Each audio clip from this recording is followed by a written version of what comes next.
warning that we had issued yesterday, so that officially started at 8 o'clock this morning. That runs through 4 p.m. Wednesday afternoon.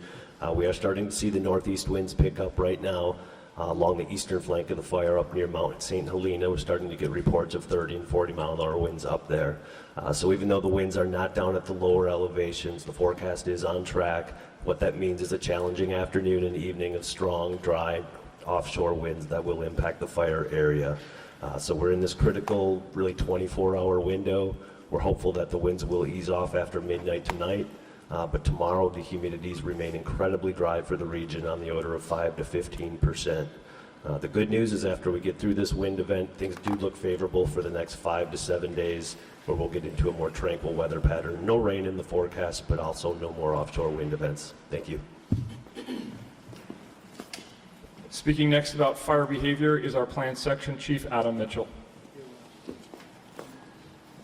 Good morning. In addition to the weather issues that we're seeing, we also need to remember that we're at the time of year where we haven't seen any moisture in our fuel beds for an extended period of time. The fuels are critically dry. They are receptive to new fire as well as fire spread. So as we see the challenges with the weather, we have influences of heavy fire spread issues being at a rate of erratic and dangerous. And so we need to make sure that we're aware of any new starts or any fire behavior that we see out there today from this fire is going to be dangerous and erratic.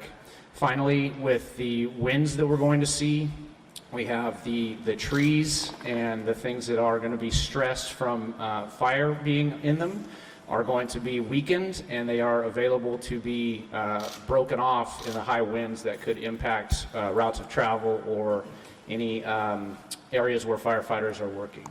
Thank you. Speaking next will be Sonoma County Sheriff Essick.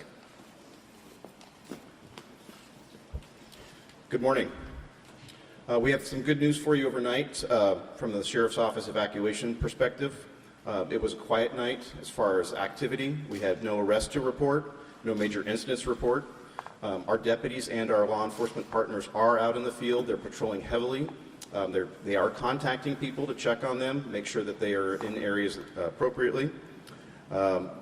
We really need to say thank you to our law enforcement partners. We have over 140 different law enforcement agencies here on mutual aid. We have patrol cars. You'll see patrol cars in our area from all over the northern part of California, and particularly the National Guard is here. They've been working with us to set up traffic control checkpoints, so you will see National Guard folks along with peace officers at checkpoints.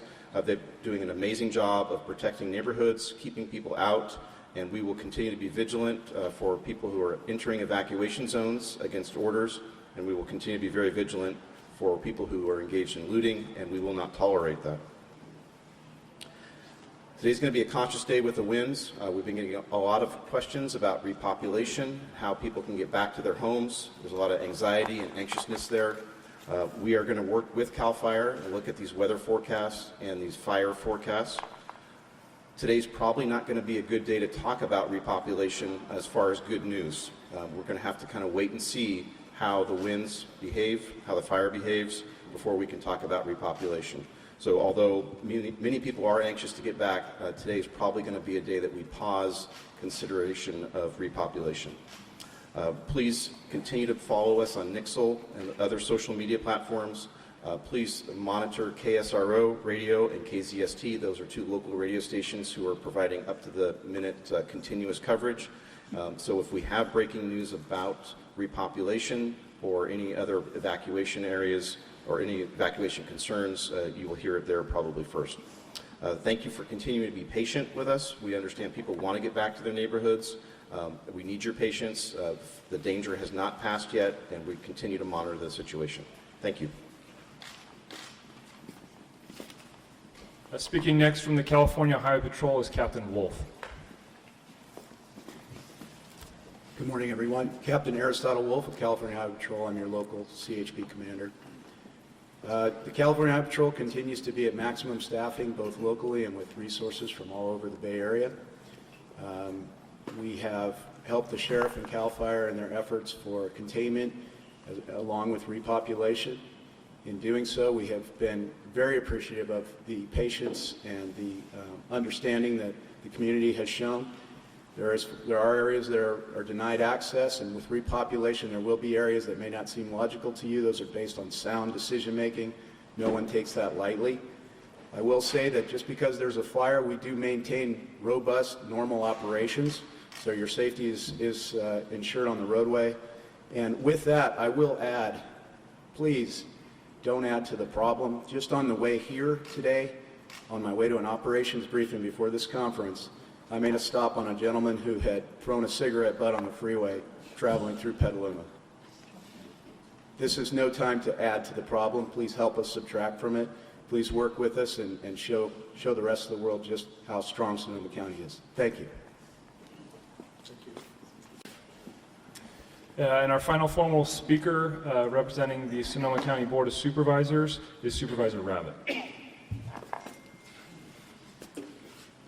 Thank you. Obviously, along with our concerns about the fire this morning and overnight, we are under a code blue advisory with freezing temperatures predicted for several nights this week. Those of you, we encourage our residents who are evacuated, if you're in a car, in an RV, that you make sure that you are cognizant of the weather. A list of evacuation shelters and other safety information is always available at socoemergency.org. That's SOCO emergency.org. You can also call 211 for more information and support. I can tell you that we have 21 shelters open. We have a capacity for nearly 5,000 people. There are still beds available for those needing them. Those of folks who are returning to their previously evacuated areas need to exercise caution. You may find debris in the road from the high winds. You should report dangerous fallen trees or branches or other obstructions on city streets. Call your Public Works Department or 211 once again. For road debris in the unincorporated areas of the county, call the Transportation Public Works at 707-565-5100.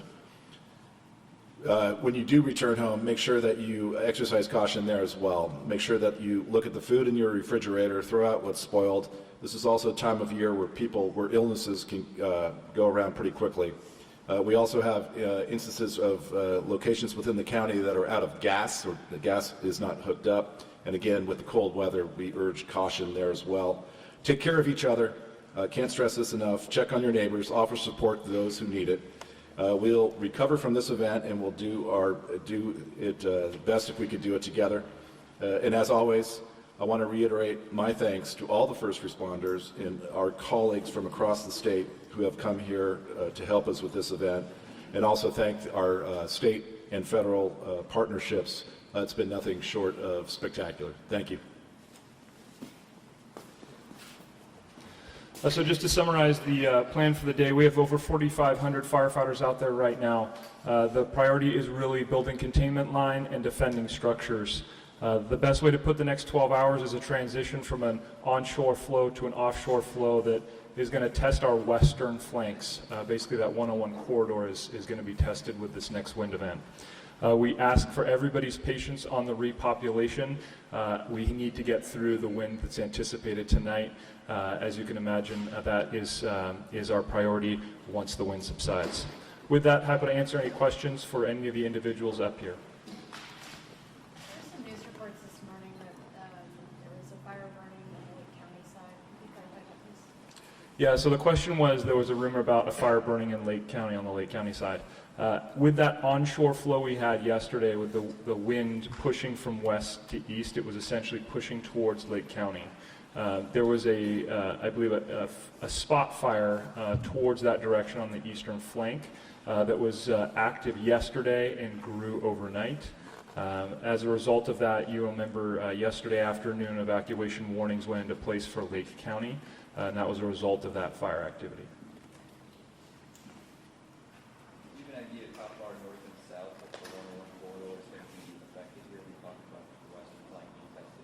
Yeah, so I don't know the specifics. The wind that we contend with, until it actually surfaces, we have a general estimate of where it's going to be coming at, but it could be anywhere along that perimeter. So 101 is one of our priorities to hold, and that whole area that's populated on the 101 corridor. So that will be the test this evening when that wind comes through, and that's why you'll see a significant number of resources in place around those communities.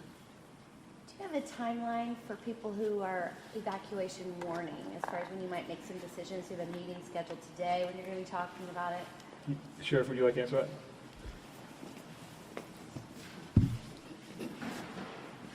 So the evacuation warning question, is that for additional evacuation Yeah. warnings? Okay.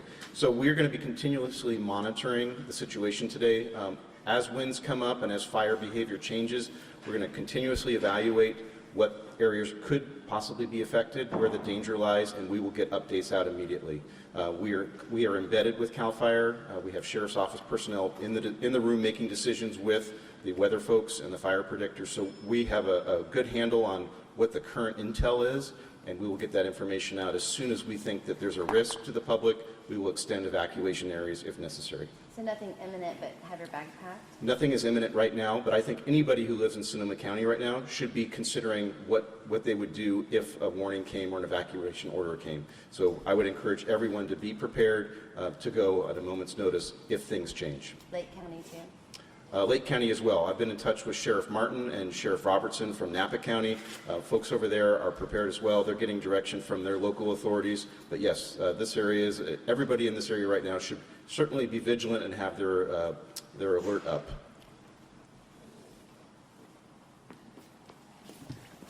Any other questions? Okay, we're just going to stop the feed for the English language version, and we're going to roll straight in to the Spanish language version now. So with that, I would like to invite Eddie from CAL FIRE to come up here and start the Spanish language press conference.